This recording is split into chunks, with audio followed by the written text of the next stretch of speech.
to a packed episode of the Royal Riot podcast. As you might notice, I am not Hayden Nelson. I am so happy that I'm not him, but I am substituting for him. I am the new producer, David, and I am welcomed here with Jimmy. Jimmy, how you doing? I'm doing great. That was probably the most truthful thing I ever heard anyone said about trade. Hated. We love the guy, Yeah, but we don't want to be on his shoes, right? of course. And Oh then yeah, we the have the poor Maddie over guy's at a here. bar having happy hour right now. I would never want to be there. With a club Yeah, soda and a Dr. Pepper. paying probably like $4 for it. So I'm still don't want to be in his shoes. But Maddie, how are you? I'm doing great, man. I finally got caught on something. I guess I should just come clean on the podcast since everybody else finally found out today. It's true. I was the one who let the dogs out. What I got it. is it? I got it. Okay, Thank you, Jimmy. Appreciate it. It's goalie humor. You have to be a goalie to get this stuff. okay.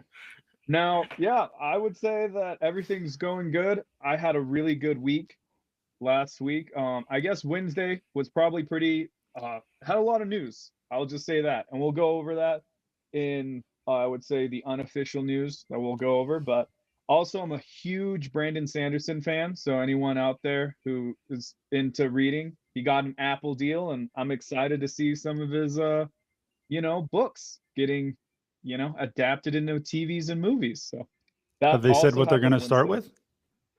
They said Mistborn, probably Yeah. the first three in the films, and then he has another.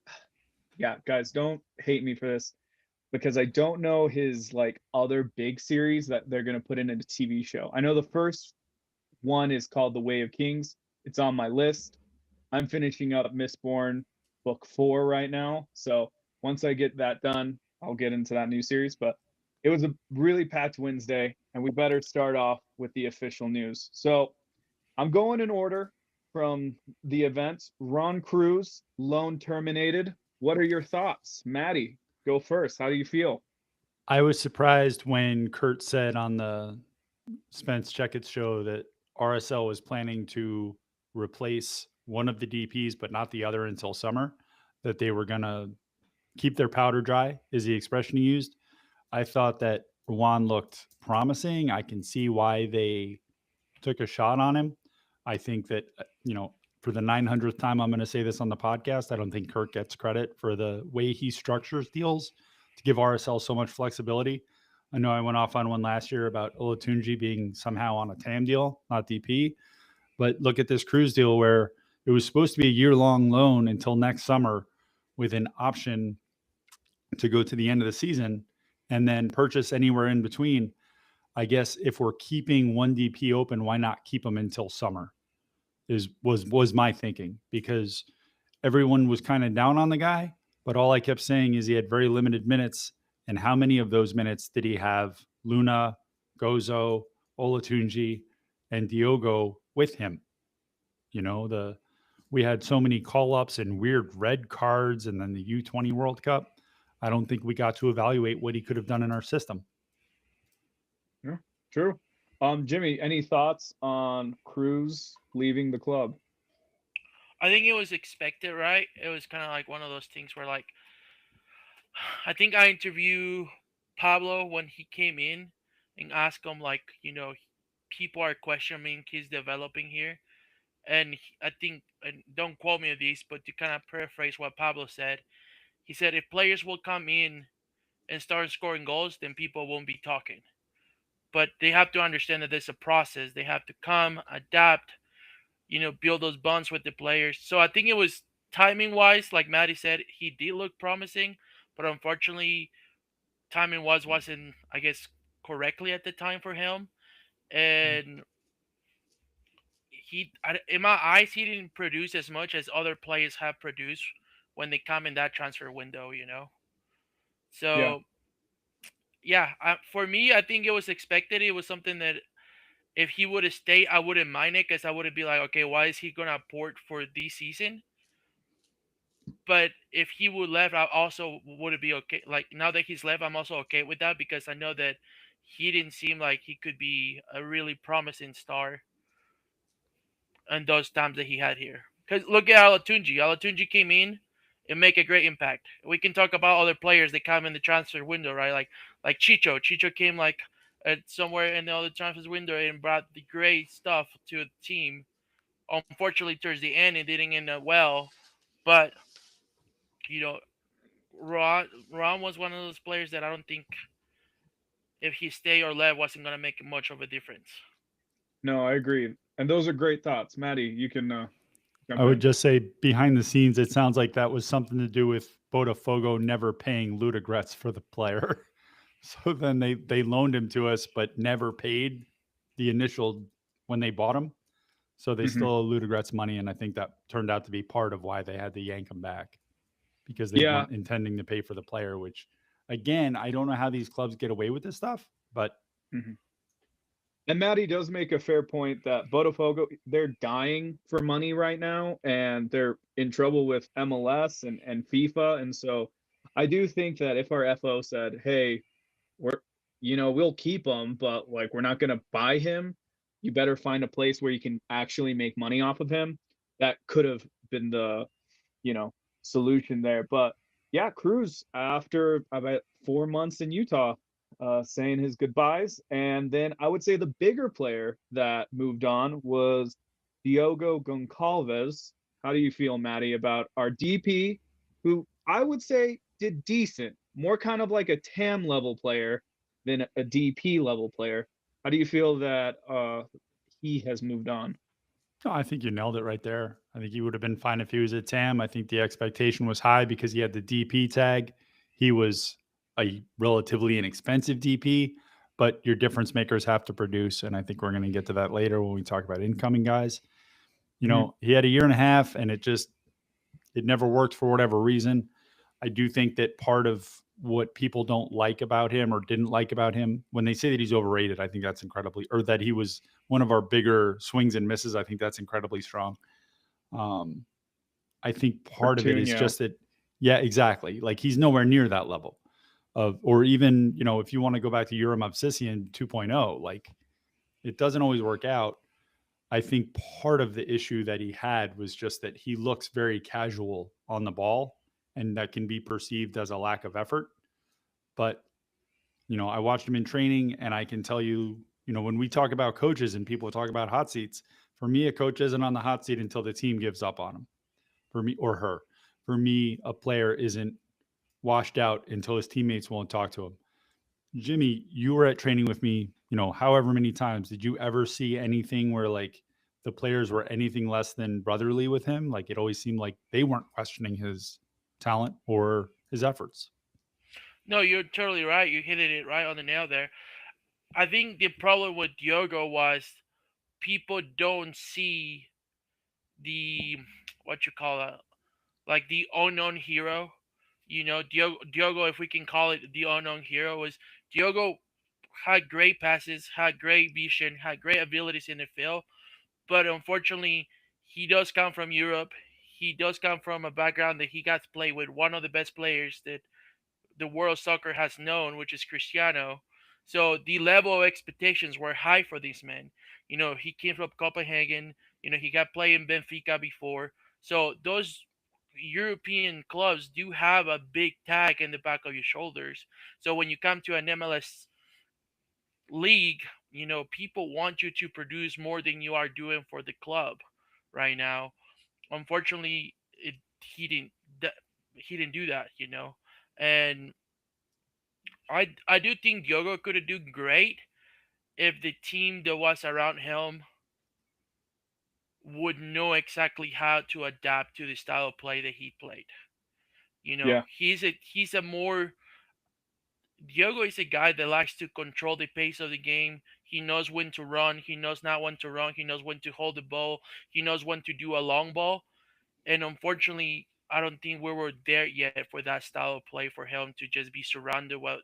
And I don't want to say like that we were a bad team, but we just weren't developing that scenario for him yet. And unfortunately, like again to quote Pablo, time runs out. You know, time is a beautiful thing where you have a lot, but it still runs out. So Yeah. that's what happened with Diogo. Yeah, my thoughts is our new formation, like the three in the back, really actually would probably help Goncalves a little bit more because we don't expect our wingers to really I would say come back as much and defend, not as much as we were asking when we were playing the 4-4-2. And you have to look at the numbers, and Diogo actually ended on a hot streak. He had like 5 goal and assist contribution in the last like 5 games. He got to I think 9 goal and assist contributions in the season. And we have to be honest. We started Forster or Jago as our CF the start of last season. And that is so mind blowing to me because like what like everyone's like Dom had a horrible year. Well, Dom is putting in balls in the box, and if no one can hit the ball, he's not going to get an assist. So I know Maddie is like praising what I say right now, but it's true. If you have one big gap in this roster, and it was a big gap, we try to fill it with Willie Agata. It semi worked. We got results here and there sporadically. And then Victor did come in and Victor played pretty well. I'm high on Victor for the start of the season. I hope he stays healthy.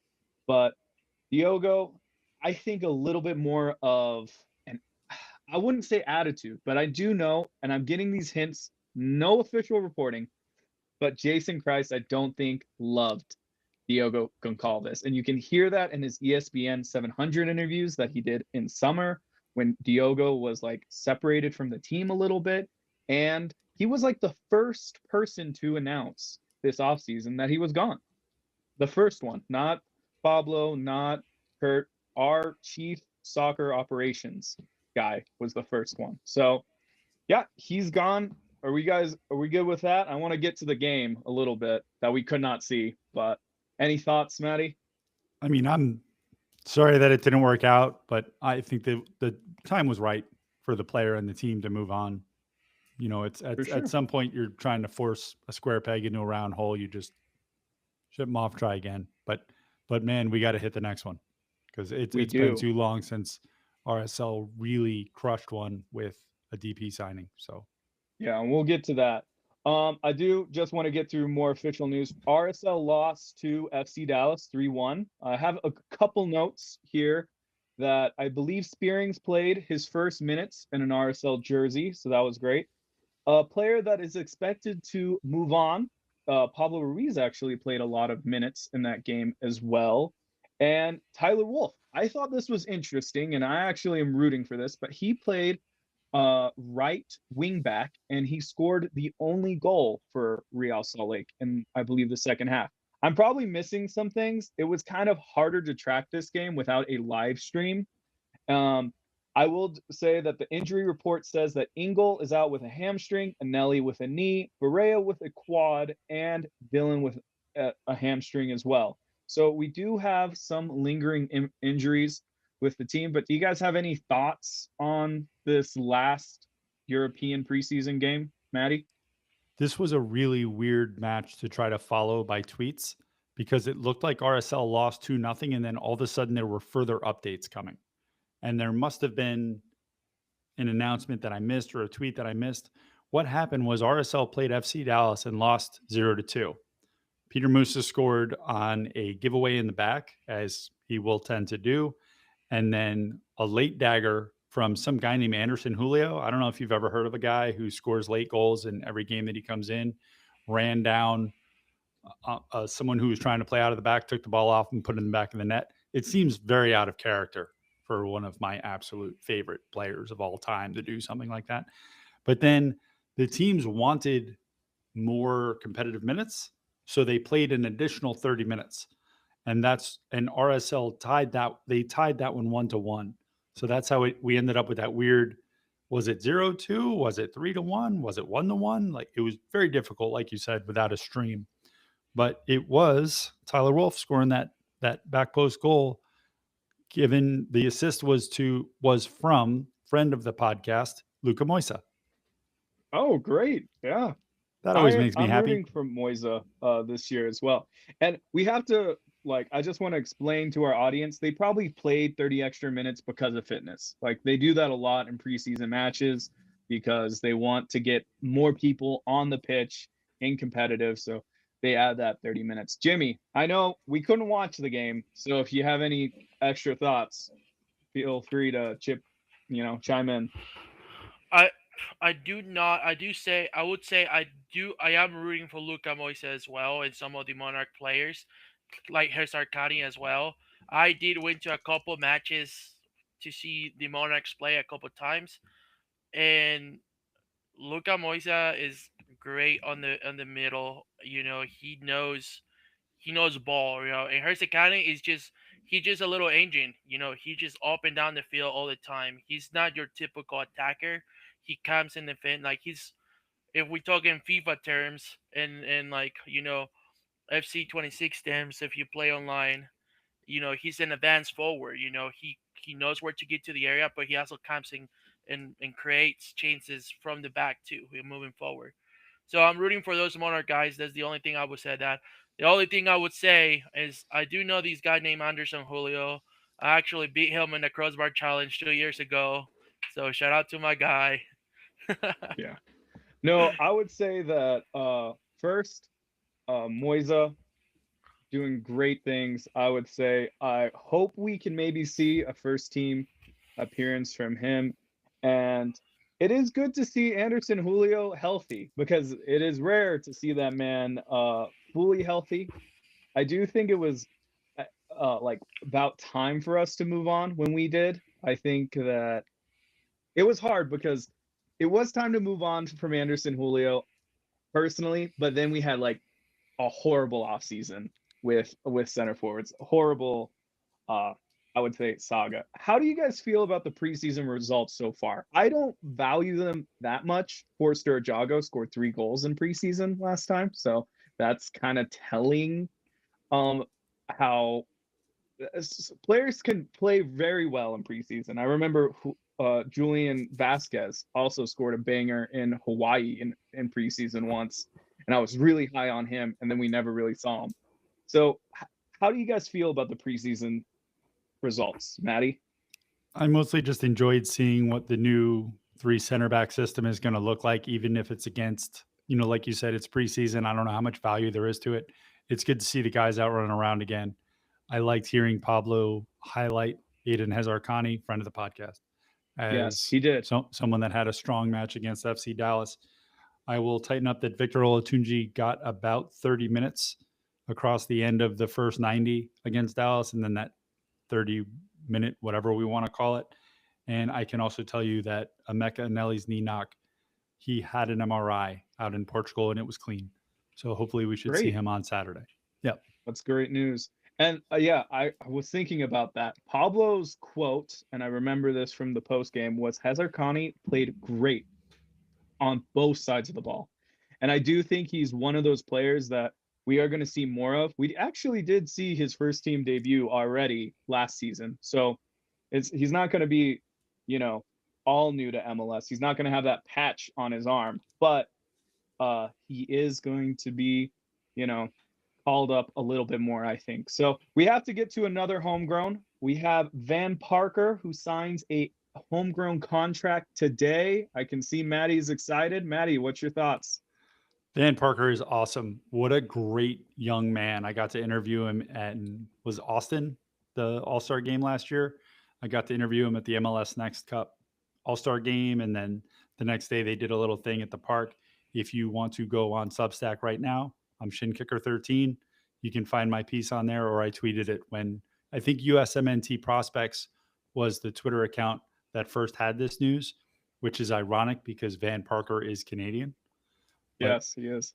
in that piece, you'll hear him talk about why he chose to join RSL's academy, having lots of choices. RSL was the one that he wanted to get to. He's from Las Vegas, if I recall correctly. So super excited. He's a forward. He puts the ball in the back of the net. Last year, when they had the U16s that won the Generation Adidas Cup, and then they won the MLS Next Cup, he was just scoring goals for fun. And in the MLS Next Cup, he had 6 goals and 2 assists in the first 3 matches. Finished with tournament MVP, tournament Golden Boot. Great kid. Very excited to see what he was going to do. Tough to find better news than when I saw that one. No, I agree, Maddie. And I believe he was like, I think it's called like MLS All-Star or something at that level with Ryan Hashimoto, who is also a great academy prospect. And we don't talk about this enough, but our academy did so well last season. Like the U16s doing something that no one else in MLS academies ever has done before is amazing. So when everyone was like, the fate of RSL looks very bleak, I always look at that as like our academy did really good. And we just promoted the guy that is partly responsible for that, Jason Kreis. He was focused on the academy. And I think our academy is pumping out a lot of talent.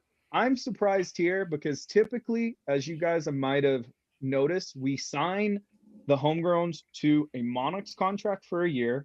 And then afterwards, they get a first team contract. Now, that first team contract, and I was talking to someone today, is typically off roster. So that means they are not in our 30 or 31 man roster, but they can be called up, I believe, 5 times according to MLS roster rules. That's why we got to see Aiden, I think, 3 or 4 times last year. But I think Van Parker maybe even had some opportunities knocking already. He is a very talented player. And so we kind of said, okay, we need to get this guy to the first team. And we'll talk about a prospect that is actually going to leave the organization on loan and in the similar position as Van Parker. Do you have any thoughts on this, Jimmy? Our new homegrown makes it the 4th one of this offseason.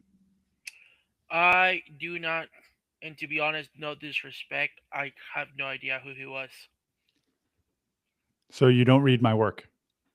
Dude, you need to Honestly, keep up. honestly, I'm gonna be honest, and no disrespect, I don't. I Do never you, get them. Did you even send them to me? do you know who, before it was called the Generation Adidas Cup, it used to be the Soccer Development Academy Championship game. Do you know who scored in 2013 in the U16 version of the Generation Cup in the final? Justin Glad. Justin Glad. Okay, Yeah. yeah. Van Parker's a stud. So is Rylan Hashimoto, like you said. Yeah, and there's a lot of people that I'm high on.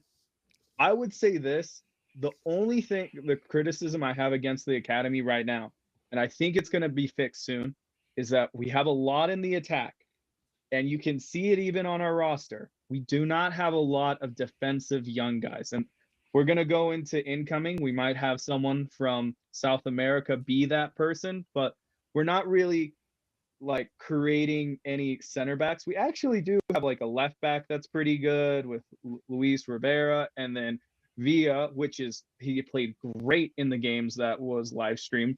But center backs is one of the positions that I don't see the academy producing as much right now. There's a guy called Lincoln Ream that I'm high on, and I do think he'll get some minutes for the Monarchs. But yeah, Van Parker signing homegrown contract. That is like all the official news. Did I miss anything, Maddie? All the official news. That's everything that's official right now. From there, we're going to go into the land of rumor.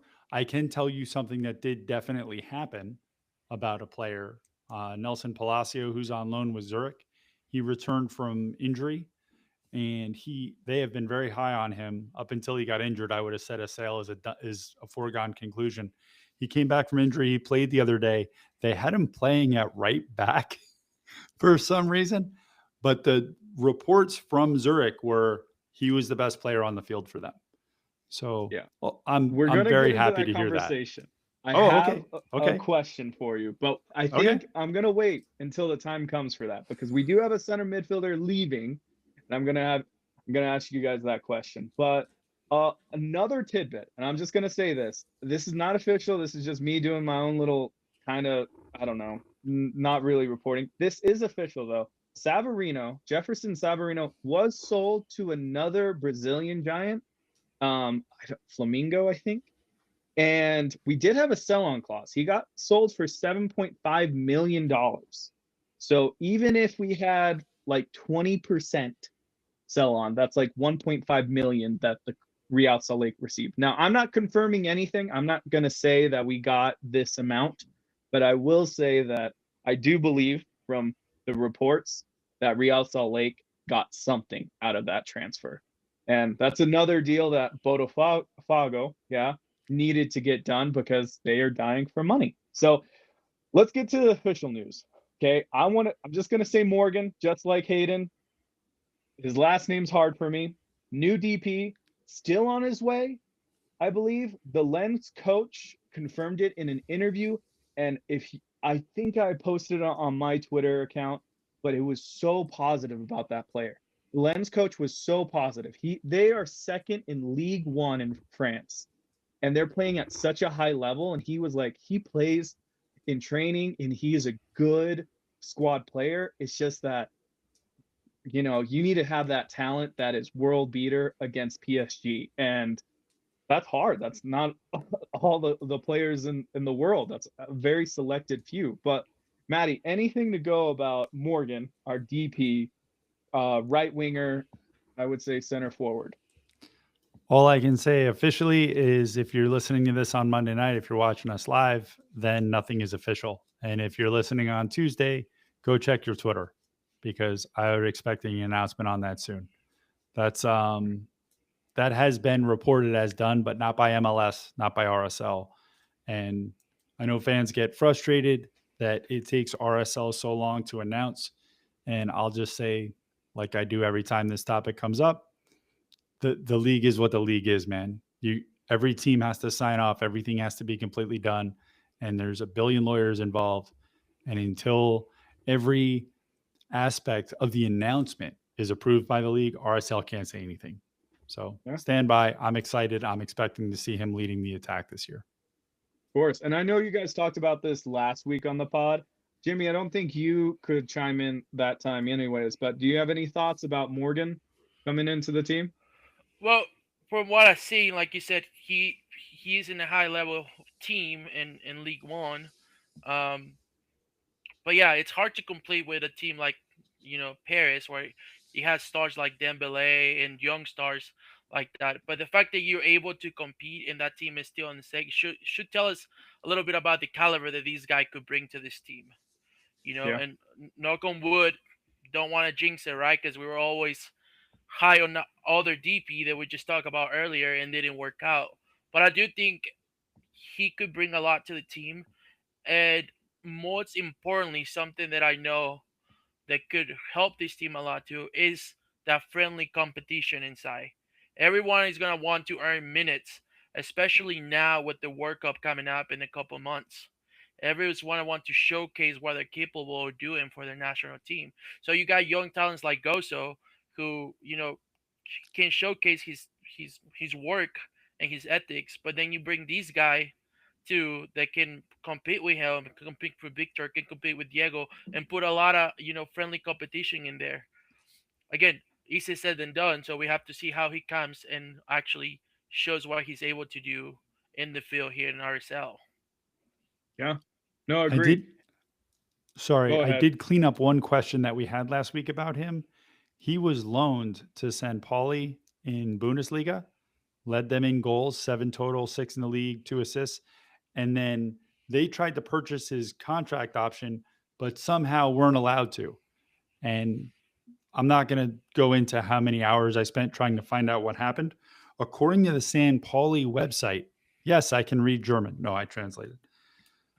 This is from their sporting director, Andreas Bornman. The plan we pursued with Morgan before the season worked very well. He slotted in outstandingly well, both in footballing terms and as a person. I love that. In view of the performance he put in, we would have liked to keep him here. We put that on record by exercising the purchase option, but Lens had the right to activate a buyback clause.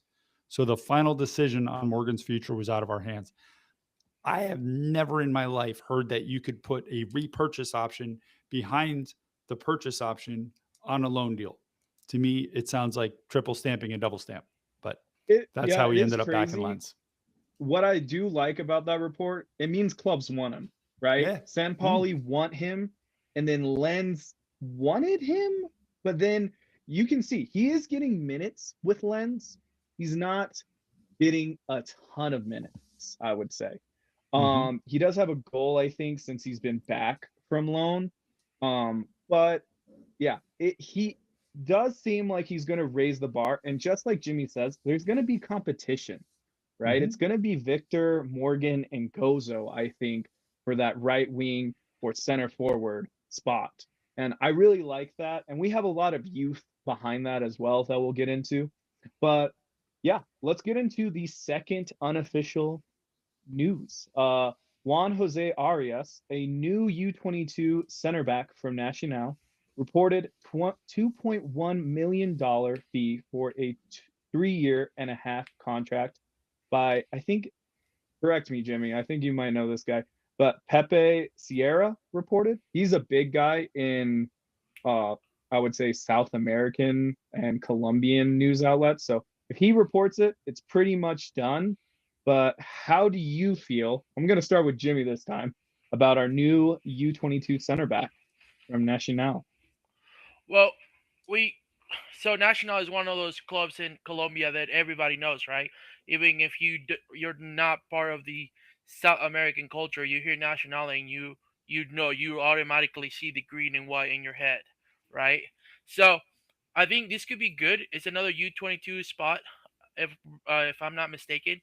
Um, and it just comes to show again how RSL are picking these young talents to develop them. And correct me if I'm wrong, but we are probably one of the best youth academies and one of the best developed clubs to do so, right? So I think having that in your mind as a player, if I was that guy, okay, I know that is my go-to option. I know they're good in developing talent. I don't see why I would hesitate to go and come here in RSL, especially again if you Colombia right now is one of the teams that is looking for a lot of people right now, especially in the World Cups. So again, these can be something that can help and can help us too in the club, having Yeah. something like that. Okay. I'll add this too is honestly, I love Yedlin, and I think Yedlin is a big upgrade for the right back than we started last season. But I also wouldn't mind if this Arias comes in and takes Yedlin's spot, and Yedlin becomes a little bit what he was in FC Cincinnati, which was he rotates in, and also provides right wing back depth, which Yedlin also plays. So if Arias does come in, and I don't think I right now, and I want every player that comes in to like go over my expectations. I don't think he starts right now in this team, but I do think he can work himself into the starting lineup at the end of the season. Maddie, what are your thoughts?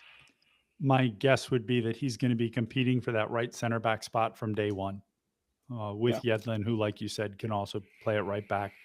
But I think that bringing in a young player who had his pick of places to go shows that RSL is developing a reputation for being a place that young players know that they can go, that Pablo's going to play them, and that when the right offer comes in and the player wants to go, RSL will let them go, right? We saw it with Luna. We haven't seen him leave yet, but we saw him come in and earn his minutes. We saw it with Fidel. We saw it with Gomez. Andres Gomez, probably the biggest one. When the time's right, we're not going to stand in your way. And Yeah. that means a lot to a young player, especially. And I don't know why I bother arguing with people on Twitter when they go on and on about, every time you turn around, the coach is on the hot seat, the coach is on the hot seat, the coach is on the hot seat. Well, then you can't, if that's how you want to treat your coach, right? If as a fan base, you choose to flame your coach every time the result doesn't go your way, then you can't blame a coach for sticking with veterans that he knows he can count on. And even if it's not the highest ceiling, he knows where the floor is going to be every single time. Pablo is that unicorn coach who will sit somebody down, regardless of designated player status, U22. Hey, man, you have 2 bad games in a row. I'm calling up a Monarch, and I'm going to make it work because Gozo's going to come in here with his hair on fire, and you're going to end the season in Cincinnati. Yeah, This that's what I is was a gonna place say. for young guys. No, that's Yeah. what I was gonna say. He did that with Goso last year when Dom wasn't performing.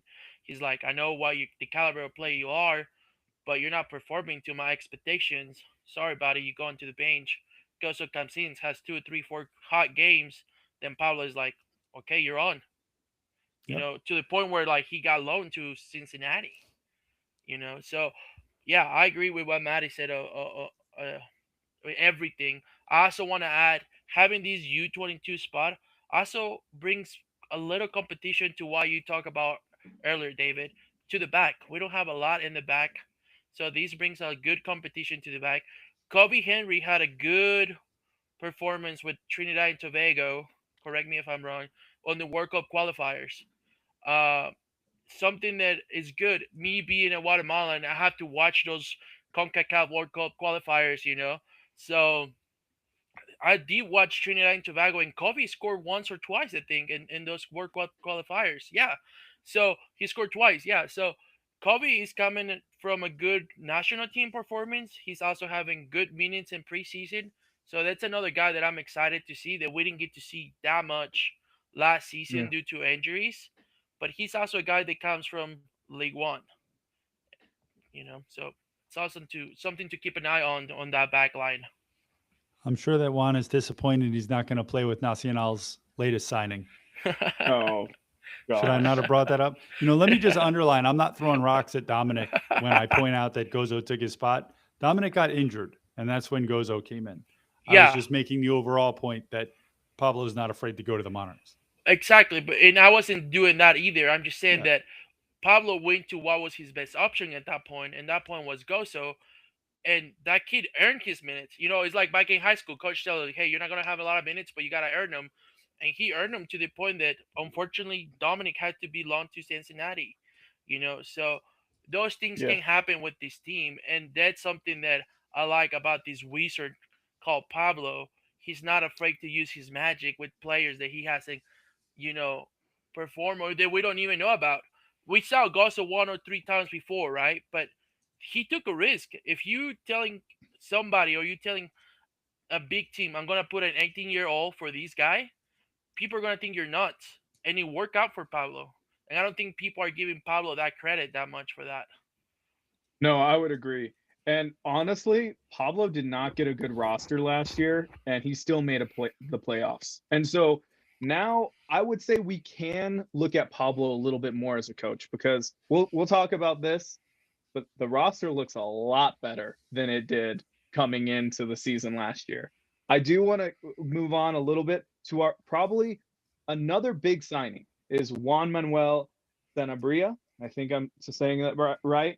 Tom Bogart, friend of the show, talked about how it's pretty much confirmed, and there was a lot of weekend drama. Okay, I will say that I don't know. I don't believe everything that was said because 1 minute there was like a report like, oh, he signed the renewal contract with San Luis. And I'm like, I don't think renewal contracts just happen like that. I think they take months, if not like weeks to set up. So I didn't believe that it was like officially dead. Never did. Always had hope. But a left wing back from San Luis who plays for the Uruguay national team, who is going to be part of the World Cup, is leaving for about $2 to $3 million, and mostly that is because his deal is expiring in 6 months. If he was in the middle of his deal, we would probably have to pay 8 to maybe 10 million for this guy. Like he is really good. He has European experience, and he put one of the best left wingbacks I heard in Liga MX. We just got that guy, but there was some drama with the deal. Maddie, what are your thoughts? Because this is a big deal for Real Salt Lake. One player that they're saying we're going to get, we might move on to Europe to one of our sister clubs. I love that market pitch for players, but what do you think of Sambria? This was one of the funnest transfer sagas that I've been kind of front row for. Literally out of nowhere, we're getting these rumors that RSL is interested in this guy. And everybody's going, well, wait, we already have Katranas. We just got Engel. We still got Junka. What do we need another one for? And then they look him up. This guy's been representing Uruguay at all these various youth levels. I won't list them for you, but basically everything they have. Last June, he finally gets called up to the Uruguayan national team. It's after their qualification, so it's not like that he was in their qualifiers, but played well in his first game, scored in his second game against Uzbekistan, which, I mean, a goal from a left back, it's tough to, that's better than a poke in the eye with a sharp stick. So it starts getting, the rumors are heating up. RSL is getting this guy. He's leaving. Then after that's already all been announced, reports are coming out of Mexico. And the reports are, oh, hey, everybody, don't worry. The board listened to you. They heard your complaints, and they heard you're heartbroken that your captain is leaving. They're gonna offer him another deal, and they're gonna figure out a way to keep him here. This is after he had welcomed the fans behind the barricades to say goodbye to them personally after training. This is after he had gone to the training facility to say goodbye to his teammates. At the same time as reports out of Mexico are, never mind, RSL's out of this, deal's over. And RSL, by the way, at this point, I think are on the plane back from Portugal to New York City. But at the same time, media in Uruguay are reporting, yeah, they tried to keep him, but the player wants to go. So now it becomes, who do you listen to? Do you listen to journalists who are reporting what is being told to them by the team? I mean, that's what I do, right? You can't, I'm not knocking them for doing that. But when I looked at it, and I posted everything in Twitter as a thread, and I'm like, look, here's what this media team is saying. Here's what this other media team is saying. Read them both, and then you decide and tell me what you think. If I'm looking at that and I've got the club telling me one thing, which we know is media talking to the club, and then I've got Uruguayan or the national team's media reporting something different, you know who they're talking to? They're talking to the agents. They're talking to the player's family. They're talking to the player himself, right? Because they're Uruguay. They don't have a dog in the fight. I knew which way I was leaning, but obviously I can't say anything. And, RSL is one of the most clear organizations as far as transparent. It's the word I was looking for there. They're one of the most transparent organizations out there. But, they can't say everything, and they can't, and it wouldn't make any sense for them to tell the full story of this. One day we'll get a chance to sit down with the player and hear it from his side. But until then, I was disappointed and surprised to see fans of RSL saying, well, why would we even want this guy when he backed out? And I'm like, well, wait, when did he back out? He never said anything. He never commented. And apparently he got hired by Starbucks too, So it was, everything was going on. That was hilarious. Yeah, shout out to Todd Nate. They posted that. That was so funny, so...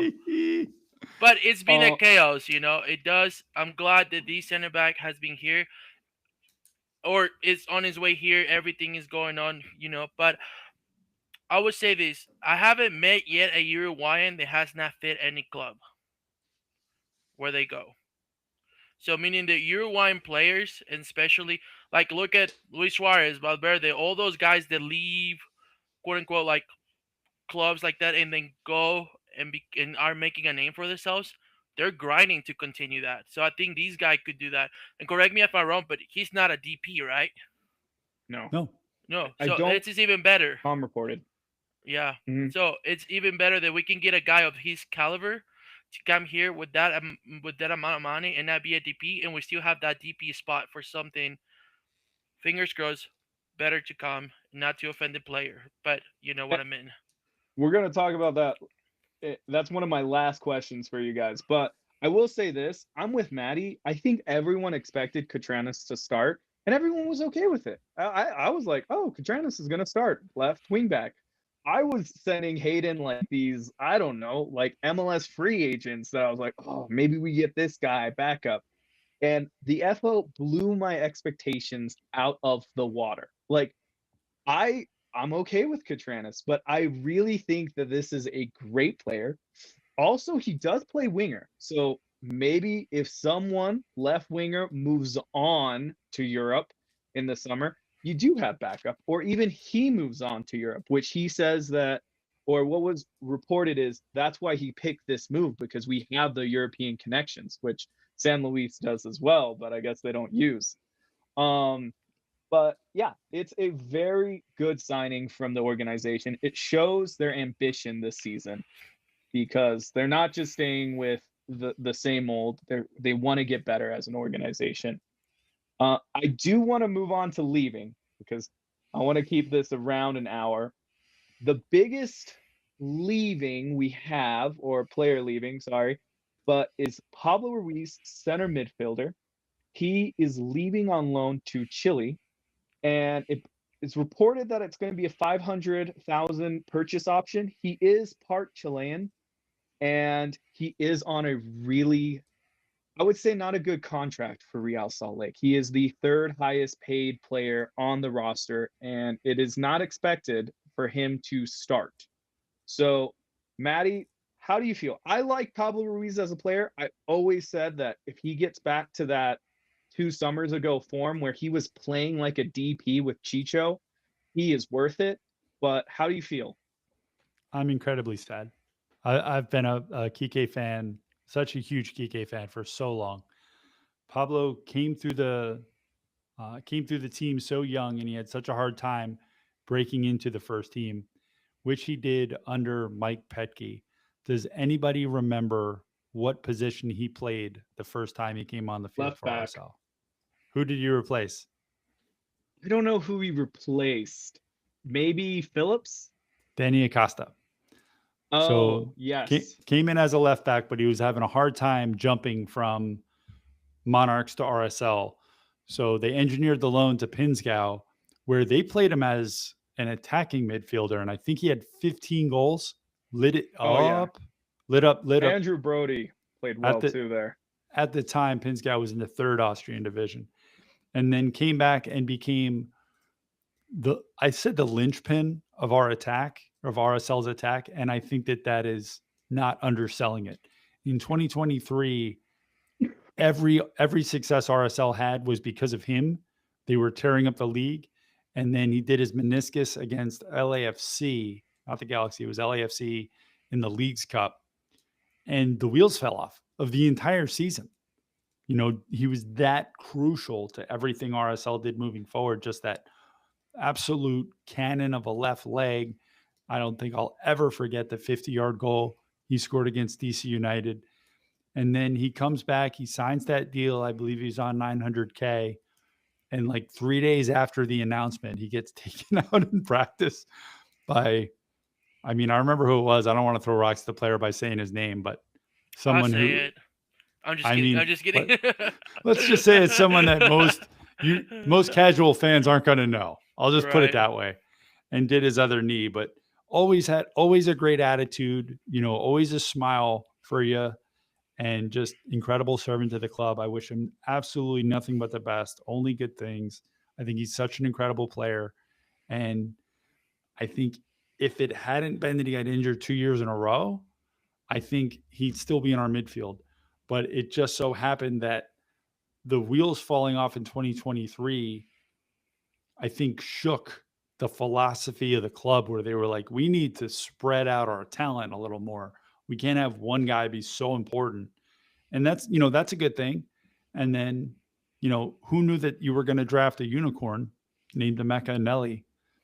Sometimes what's Yeah. a great, happy occurrence for one player is sad for someone else, and I wish Kike all the best, man. I absolutely love him. I'm sorry to see him go. Agreed. Yeah. And Colo Colo, the rumor is Colo Colo, right? So Colo See, Colo, it's a pretty big team. They have been to Libertadores a couple of times. They have, so it's a competitive team. I think uh, Kike will do good there, and he's a great player. Unfortunately, like Maddie said, injuries haven't been his best friends. And just quoting here, Pro Helix, Pablo is great if he's healthy, and that is true. At this moment, that's all we can do. I think I would say, besides the player, he's the most nice and kind person to end in the roster. Every time he see me, he came and shake hands. Every time he saw me interviewing players, he will wait. Every time I asked for this guy to give me an interview, I don't think he ever said no once. So Yeah. I, like Maddie said, we hope the best for him. I think this can do him good and be in a competitive league that will make him earn some minutes and get some minutes to get back to the form that he was. And that's what we want for players, right? They come to RSL to continue to be great like they were at one point here with us. And I think we all have the same sentiment. He did play well last season too. He wasn't injured all last season. I want to like kind of, I don't know, destroy that narrative. But I think we all know that it wasn't a great contract that he was under for his playing minutes. Now, I do want to ask you guys a side question. We do have a center midfielder. We do have him playing in Europe. Do we bring back Nelson Palacio?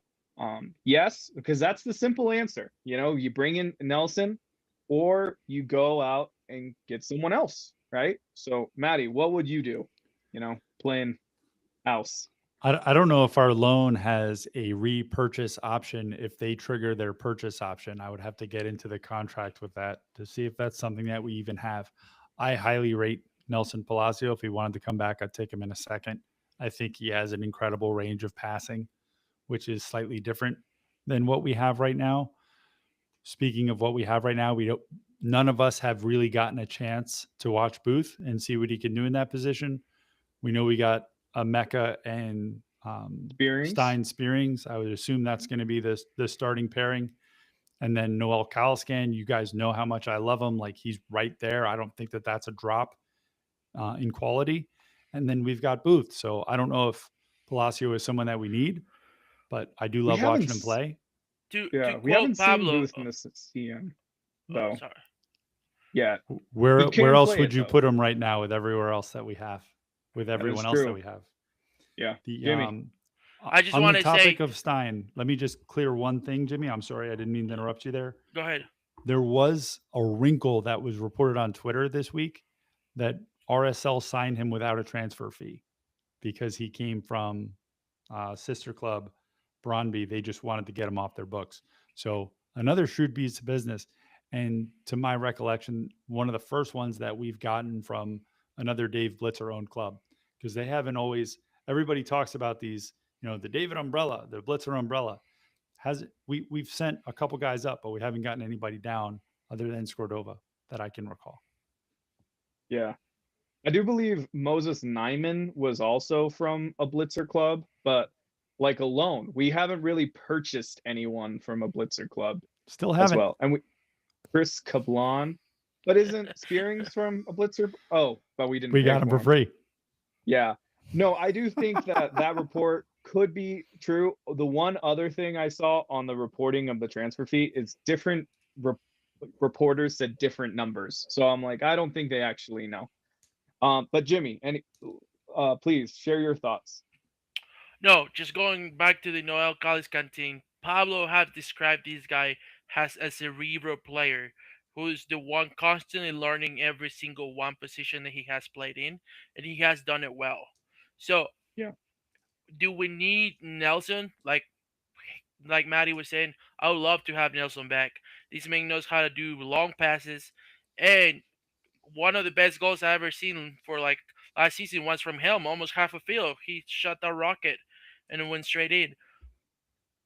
But I also think that Noel can be, now with the formation that we have, he could be that good defensive midfielder because he knows where the packets are going to be in the back line and he can cover that. And I think that's what, and, and it would be just be my guess that Paulo might try to play with that a little bit more too throughout the season goes on. Course. And this wasn't from the RSL FO or anyone in the club, but I remember listening to a podcast from MLS like general manager once, and he said that typically you want to be 3 deep in one position. So if you have one center forward, you want three people deep in that. And for any two positions, you want 5 people. Okay. And we've kind of seen that in RSL, like that they typically have 5 CMs that are pretty deep. Now, we're all high on the academy kids that play on CM, so maybe that is an opportunity. Griffin Dillon, who just signed, I'm pretty high on him as well. So we'll see what they do.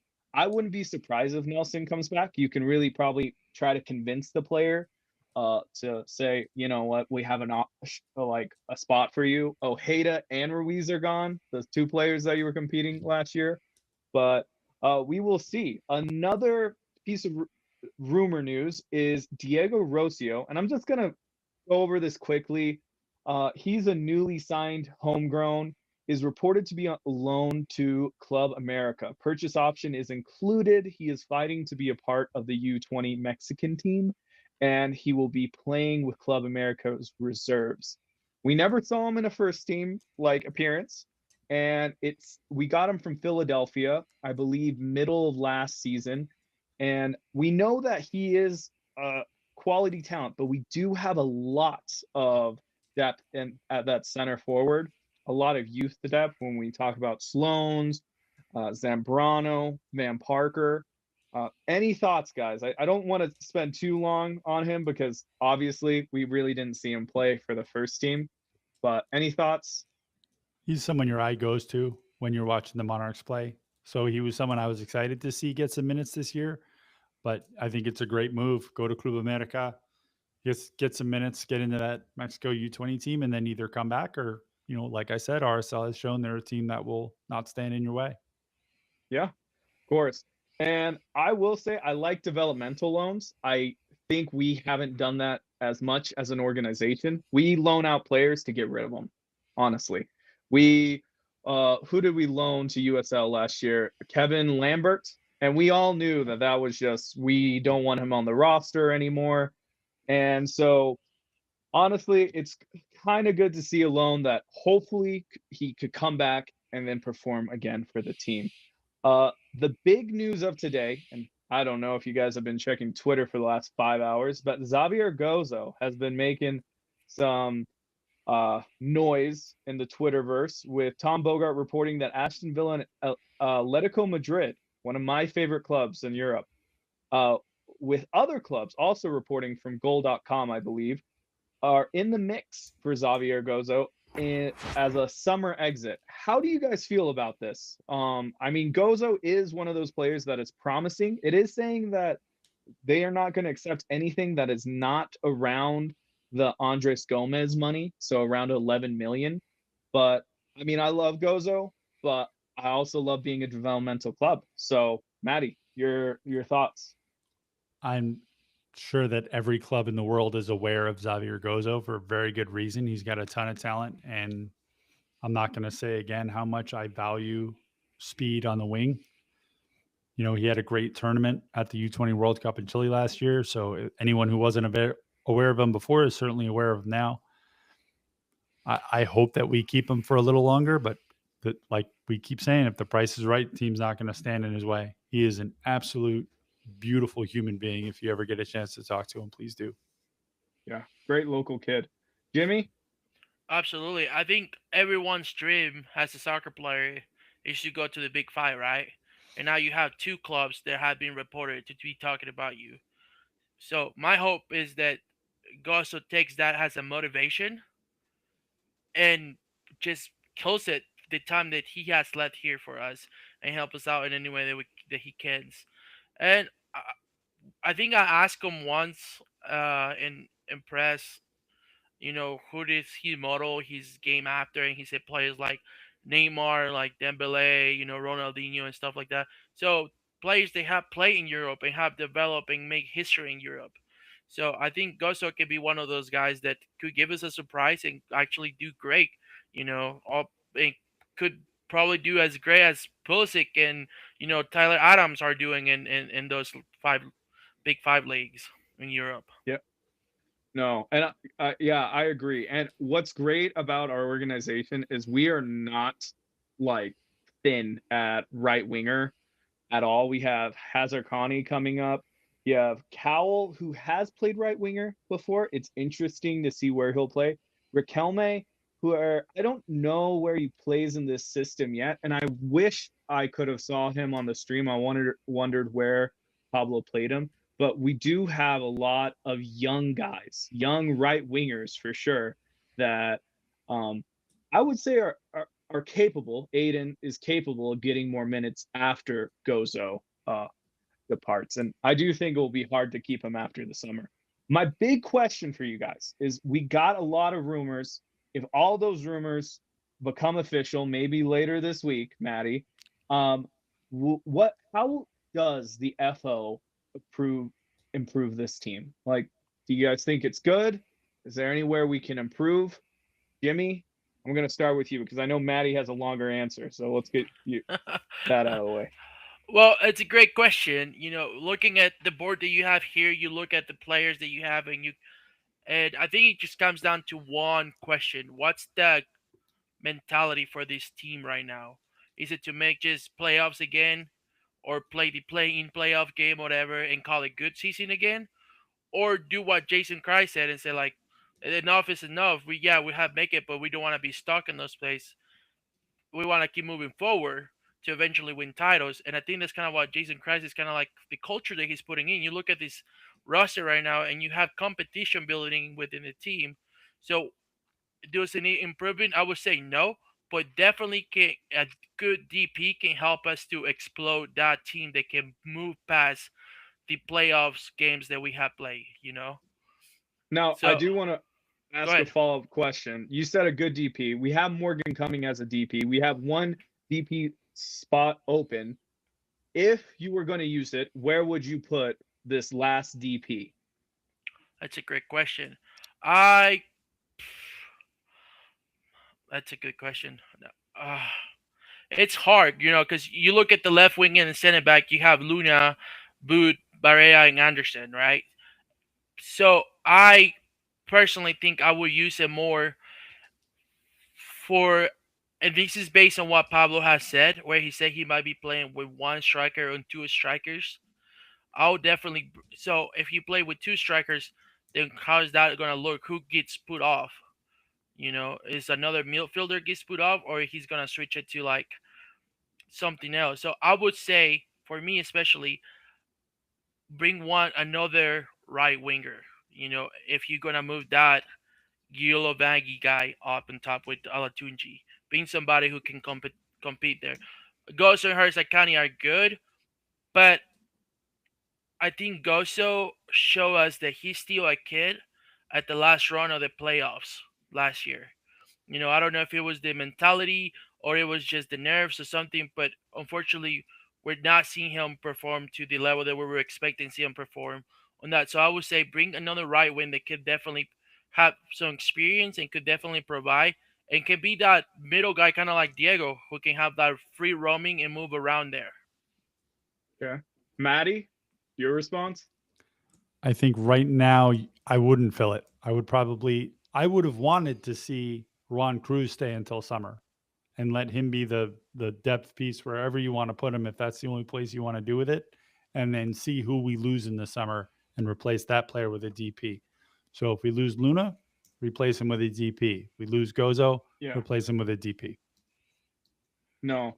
And that's actually like Maddie makes a great point is that if we sell Luna in the summer, and I talked to Hayden about this, we cannot replace him with another U22. Like no other U22 in MLS is really playing on his level. You could have said Diego Gomez before he got transferred to Brighton, I believe, or somewhere in the Premier League, but no one else is. So you're gonna have to replace Luna's production with a DP in the summer. The one thing they could do, but I don't think they will, is they could halfway in the summer go to a 3DP, 3U22, I would say roster construction, but that means you can only use $1 million of the GAM they give you or less.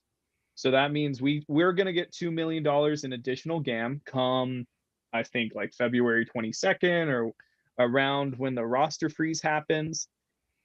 And then we can only use $1 million of that if we want to do that process. Now, I would say another DP, I'm looking at center forward because Olatunji was kind of rotating minutes with Cruz.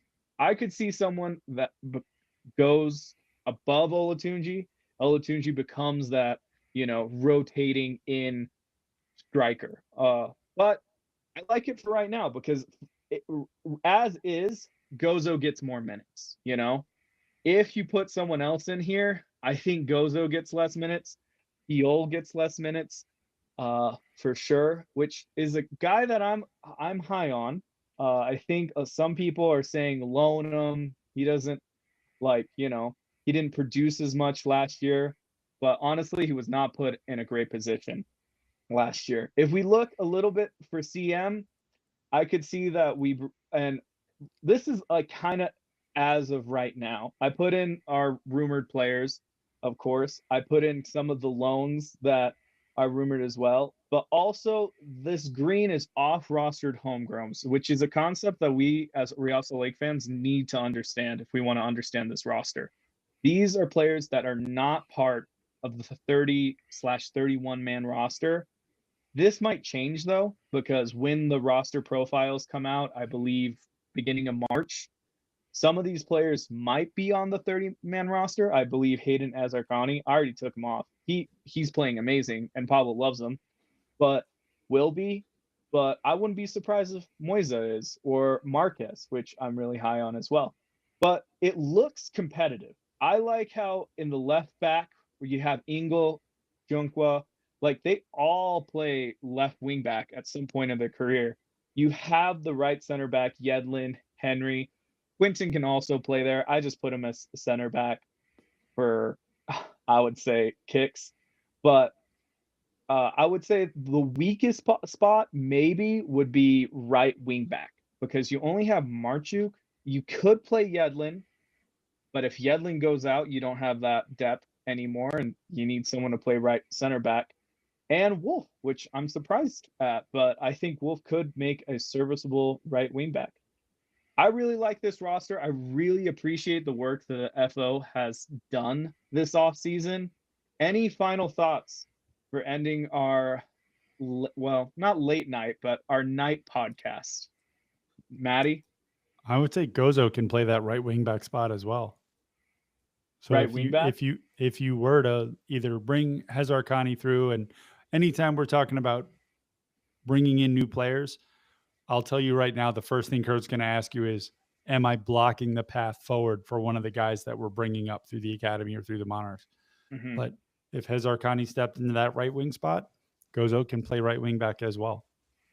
Well, that brings me to a point. Hazarkani did play defender. He was listed as a defender, I believe, in his club team that before Real Salt Lake, he transferred to RSL Academy. So I think Hazarkani actually has more experience as right wingback as well. But it could be either or. I'm fine with either of them because I love watching the youth. I'd rather lose 4-0 with Hazarkani and like Luca on the pitch than, our starters. You know what I mean? But Jimmy, any final thoughts on the RSL offseason? I think we have seen some good positives. We also have seen, as always, room to improve. And I think I'm excited to see the new formation come and see how it plays off in the season opening.